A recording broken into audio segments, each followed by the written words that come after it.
Beer ఫ్యాక్టరీలకు మాత్రం నీళ్లు ఆగద్దు, ఫుల్గా నీళ్లు ఇవ్వండి, బీర్ ఫ్యాక్టరీలు మంచిగా చూసుకోండి అని చెప్తుండ్రు. మరి రైతులను ఎవరు పట్టించుకోవాలి? బీర్ ఫ్యాక్టరీలు మంచిగానే చూసుకుంటుండ్రు, మరి మా రైతుల పరిస్థితి ఏంటి? కేసీఆర్ గారు ఉన్నప్పుడు ఎప్పుడు క్రాప్ హాలిడే లేదు, పంటకు నీళ్లు ఇచ్చినాం. కానీ మీకు ఇలా బీర్ ఫ్యాక్టరీల మీద ఉన్న మోజు రైతుల మీద లేదు.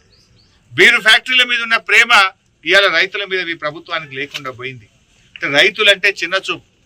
రైతులకు ఎరువులు దొరికాయి, రైతులకు బోనస్ పైసలు పడాయి, రైతులకు రైతు భరోసా రాదు, రైతులకు బీర్ ఫ్యాక్టరీలకు నీళ్ళు ఇచ్చి రైతుల పంటలు ఎండబెడతారు. ఇదేనా రైతుల మీద మీకున్న ప్రేమ?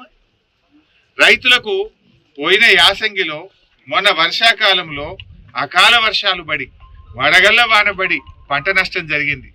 10,000 ఇస్తామని ముఖ్యమంత్రి హెలికాప్టర్లు వచ్చి చెప్పిపోయిండు. 10 పైసలు వల్లే ఇప్పటిదాకా.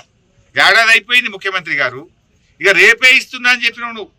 పోయిన యాసంగి రాళ్ల వాన పడ్డ పైసలు, పోయిన యాసంగిలో అకాల వర్షాల వల్ల పడ్డ పైసలు కానీ, మొన్న వచ్చిన తుఫాన్లో జరిగిన నష్టానికి అటు వరి చేన్లు కానీ, పండ్ల తోటలు కానీ, ఇతర పంటలు నష్టపోయిన రైతులకు ఒక్క పైసా కూడా ఈ ప్రభుత్వం సాయం చేయలేదు. మీరు బడా కాంట్రాక్టర్లకు బిల్లులు ఇస్తున్నారు, కమిషన్లు వచ్చే కాడ పైసలు రిలీజ్ చేస్తున్నారు. రైతులంటేనే మీకు ఎందుకు అంత మొండి చేయి చూపుతున్నారు? రైతుల మీద ఎందుకంత నిర్లక్ష్యమో అని నేను అడుగుతా ఉన్నా.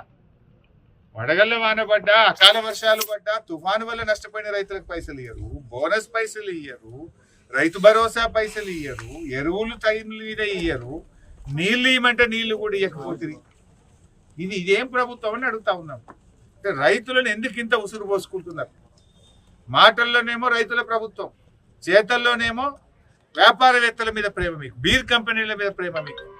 సో ఇప్పటికైనా తక్షణమే రైతులకు పెండింగ్ ఉన్న అన్ని రకాల నిధులు, అది బోనస్ పైసలు కానీ, రైతు భరోసా పైసలు కానీ, వడగళ్ల వాన వల్ల అకాల వర్షాల వల్ల జరిగిన పంట నష్టానికి సంబంధించిన డబ్బులు తక్షణమే విడుదల చేయాలని బీఆర్ఎస్ పార్టీ పక్షాన, రైతుల పక్షాన డిమాండ్ చేస్తుంది.